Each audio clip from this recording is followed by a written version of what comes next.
بسم اللہ الرحمن الرحیم نحمده ونصلی ونسلم علی رسولہ الکریم اما بعد السلام علیکم ورحمۃ اللہ تعالی وبرکاتہ۔ محترم ناظرین و سامعین کرام، اللہ تبارک و تعالی کے فضل و کرم، اس کی توفیق اور عنایت سے اور اس کے حول و قوت سے آج ہم ایک اور مرتبہ انوار رمضان کے نام سے جو ہماری سیریز چل رہی ہے اس کی ایک مجلس میں حاضر ہیں۔ آج کی مجلس میں انشاءاللہ تبارک و تعالی ہم روزے کا حکم اور روزے کے واجب ہونے کی شرطیں اور روزے کی صحیح ہونے کی شرطیں کیا ہے اس پر غور کرنے کی کوشش کرتے ہیں۔ سب سے پہلے جان لیں کہ روزے کا حکم شریعت کے اندر کیا ہے۔ رمضان کے روزے ہر مسلمان عاقل اور بالغ کے اوپر فرض عین ہے، خواہ وہ مرد ہو یا عورت ہو۔ فرض عین کا مطلب یہ ہے کہ ہر مسلمان کو انفرادی طور پر یہ عمل بجا لانا ہوتا ہے۔ بعض مسلمانوں کے یہ عمل ادا کرنے سے دوسرے مسلمانوں کے اوپر سے یہ عمل ثابت نہیں ہوتا۔ ایک ہوتا ہے فرض کفایہ۔ فرض کفایہ یہ ہوتا ہے کہ ہر مسلمان کے اوپر وہ الگ الگ طور پر فرض نہیں ہوتا، بلکہ بعض مسلمان اگر وہ عمل کر دیں تو سارے مسلمانوں کے اوپر سے اس کی فرضیت ثابت ہو جاتی ہے، ہر مسلمان کو ادا کرنے کی ضرورت نہیں ہے، جیسے کہ جنازے کی نماز وغیرہ۔ لیکن یہ روزہ فرض کفایہ نہیں ہے بلکہ فرض عین ہے۔ بعض مسلمانوں کے ادا کرنے سے دوسرے مسلمانوں کے اوپر سے یہ ذمہ داری ہٹ نہیں جاتی، بلکہ ہر اس مسلمان کو جو عاقل اور بالغ ہے، جو عقل اور شعور رکھتا ہے اور جو بالغ ہو چکا ہے، خواہ وہ مرد ہو یا عورت ہو، اس کے اوپر رمضان کے روزے فرض ہیں۔ روزے کی فرضیت کا انکار کرنے والا کافر ہے، کیونکہ روزے کی فرضیت قرآن مجید سے ثابت ہے۔ اللہ تبارک و تعالی نے قرآن مجید میں ارشاد فرمایا، یا ایھا الذین آمنوا کتب علیکم الصیام کما کتب علی الذین من قبلکم لعلکم تتقون۔ اے ایمان والو، تمہارے اوپر اسی طرح روزے فرض کر دیے گئے ہیں جس طرح تم سے پہلے کی امتوں پر روزے فرض کیے گئے تھے، تاکہ تم متقی اور پرہیزگار بن جاؤ۔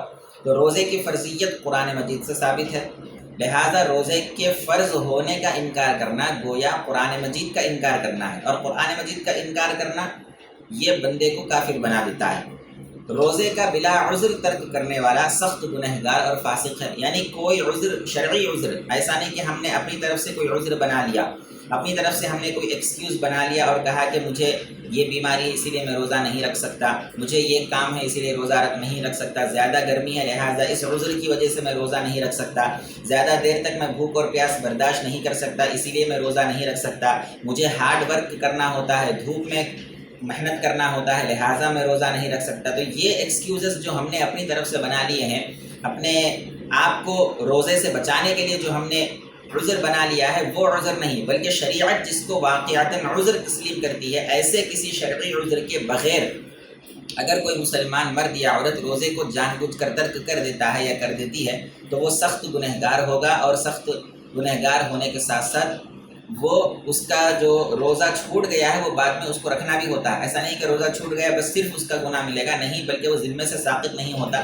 وہ روزے کی بعد میں قضا بھی کرنا ہوتا ہے۔ اب روزہ واجب ہونے کی کیا کیا شرطیں ہیں، یعنی کیا شرائط ہے جن کے پورا ہونے سے روزے کی فرضیت بندے کی طرف متوجہ ہوتی ہے۔ پہلا تو ہے مسلمان ہونا، کافر پر، غیر مسلم پر روزہ فرض نہیں ہے۔ یہ دیکھنے میں آئی ہے بات کہ کئی غیر مسلم بھی روزہ رکھنا شروع کر دیے ہیں، اور کئی غیر مسلم بھی اپنے آپ کو بھوکا اور پیاسا رکھتے ہیں، روزہ رکھتے ہیں۔ اگر ان سے پوچھا جائے کہ کیوں آپ اس لیے عمل کرتے ہیں تو ان کا جواب یہ ہوتا ہے کہ روزہ رکھنے کی وجہ سے طبی طور پر کئی سارے فوائد ہیں۔ اگر انسان سال میں ایک مہینہ بھوکا اور پیاسا رہے صبح سے شام تک تو سائنسی اعتبار سے، طبی اعتبار سے، ہمارے ہیلتھ کے اعتبار سے اس میں کئی سارے فوائد ہیں، اسی لیے ہم بھوکا اور پیاسا رہ رہے ہیں۔ تو کیا وہ ان کا روزہ اللہ کے پاس قبول ہے؟ نہیں، ان کا روزہ اللہ کے پاس قبول نہیں ہے۔ اور کیا ان کو روزہ نہ رکھنے کا گناہ ہوگا؟ نہیں، غیر مسلمین کو روزہ نہ رکھنے کا گناہ نہیں ہوگا، کیونکہ روزہ ان کے اوپر فرض ہی نہیں ہوا۔ ان کے اوپر پہلے وہ ایمان پہلے ان سے پوچھا جائے گا، ایمان کا پہلے تقاضا کیا جائے گا، ایمان کے بعد اعمال پوچھے جائیں گے۔ ایمان ہی ان کے پاس نہیں ہے تو پھر اعمال کا مرتبہ کب آئے گا؟ لہٰذا غیر مسلمین کے اوپر، کفار کے اوپر، مشرکین کے اوپر روزہ فرض نہیں ہے۔ نمبر 2، عاقل ہونا، مجنون یا پاگل یا دیوانے کے اوپر روزہ فرض نہیں ہے۔ عقل ہونا، شعور ہونا چاہیے، جو پاگل ہے، جو مجنون ہے، اس کے اوپر روزہ فرض نہیں ہوتا ہے۔ تیسرا ہے بالغ ہونا، نابالغ کے اوپر روزہ فرض یا واجب نہیں ہوتا۔ ہاں، نابالغ لڑکے یا لڑکی کو عادت کے طور پر اگر روزہ رکھانا چاہیں تو ضرور رکھائیں، ان کے بھوک اور پیاس کو دیکھتے ہوئے کہ وہ کتنا برداشت کر سکتے ہیں، تو ان کے مزاج کے اور ان کے حالت کے اعتبار سے ان کو عادت کے طور پر روزہ رکھائیں، لیکن ان کے اوپر روزہ فرض نہیں ہے۔ لیکن جو بالغ ہو چکے ہیں ان کے اوپر روزہ فرض ہے، بغیر کسی شرعی عذر کے روزہ ترک کرنا ان کے لیے گناہ ہوتا ہے۔ اب یہ بالغ کون ہوتا ہے؟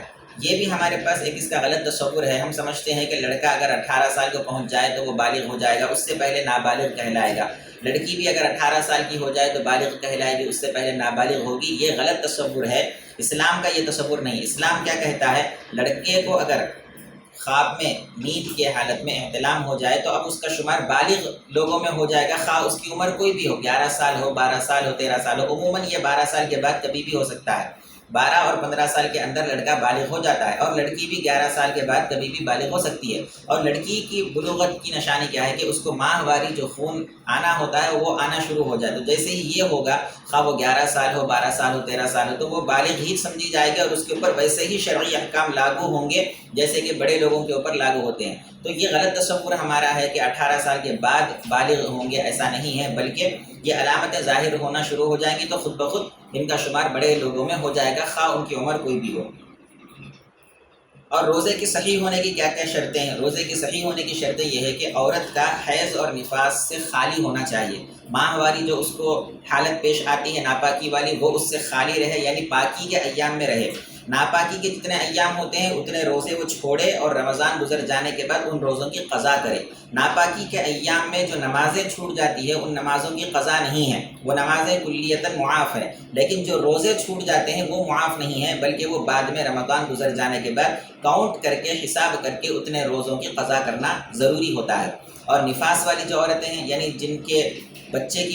جنہوں نے بچوں کو جنم دیا ہے، جو والدہ بنی ہیں، بچے کو جنم دیا ہے، تو جنم کے ساتھ ہی جو خون کا معاملہ ہوتا ہے زیادہ سے زیادہ یہ 40 دن تک ہوتا ہے، تو لہٰذا اس کو نفاس کہتے ہیں۔ تو ایسی عورتیں بھی جنہوں نے بچوں کو جنم دیا ہے، تو ایسی عورتوں کے اوپر بھی اگر وہ خون کا معاملہ ان کے ساتھ درپیش آ رہا ہے تو ان کے اوپر بھی روزہ فرض یا واجب نہیں ہوتا، جب تک کہ وہ حالت سے پاکی کی طرف نہ آ جائیں۔ جب پاک ہو جائیں گے تو پھر باقی کے روزے رکھیں گے، اور جتنے روزے چھوٹ گئے ہیں اس کو کاؤنٹ کر کے رمضان کے بعد وہ پاکی کی حالت میں پھر قضا روزے اس کے رکھیں گے۔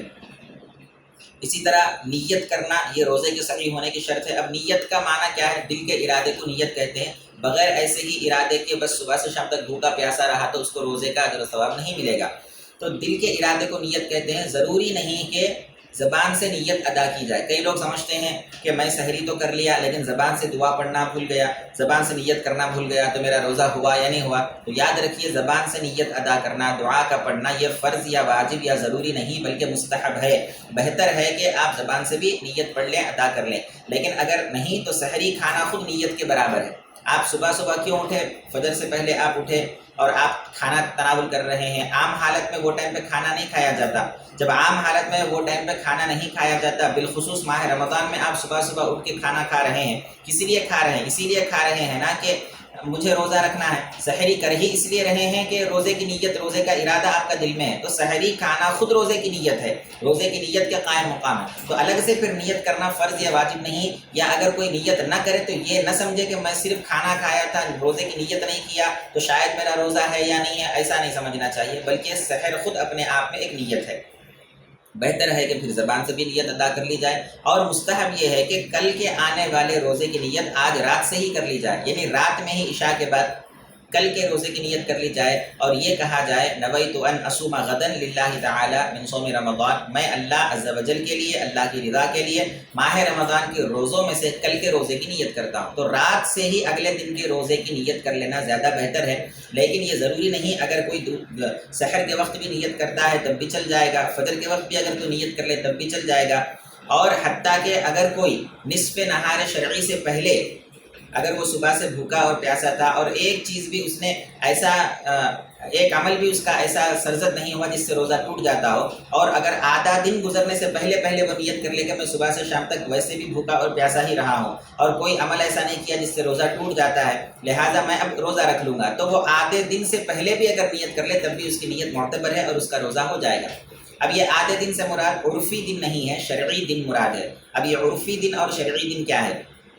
عرفی دن کہتے ہیں ہمارے اپنے ماحول میں جس کو دن کہتے ہیں، یعنی سورج نکلنے سے سورج ڈوبنے تک کے وقت کو ہم دن کہتے ہیں، لیکن شریعت میں جو دن شروع ہوتا ہے وہ سورج کے طلوع ہونے سے بہت پہلے صبح صادق سے دن کی شروعات ہو جاتی ہے، جو فجر کی نماز کا وقت ہوتا ہے۔ فجر کی نماز میں تو کوئی سورج نہیں نکلتا، لیکن اس وقت سے دن شروع ہو جاتا ہے۔ تو جب آپ آدھے دن سے پہلے کی نیت کی ہم بات کر رہے ہیں تو وہ آدھا دن سورج نکلنے سے کاؤنٹ نہ کریں، بلکہ نماز فجر کے وقت سے اور سحر کے وقت سے آپ اس کو کاؤنٹ کرنا شروع کریں۔ سمجھے کہ جب فجر کی نماز کا وقت شروع ہو گیا تو دن شروع ہو گیا شریعت کی نظر میں، وہاں سے پھر اب سورج ڈوبنے تک دن رہتا ہے شریعت کی نظر میں۔ تو فجر کی نماز سے لے کر مغرب کی نماز تک یہ دن ہے، شریعت شرعی دن ہے، نہار شرعی اس کو کہتے ہیں۔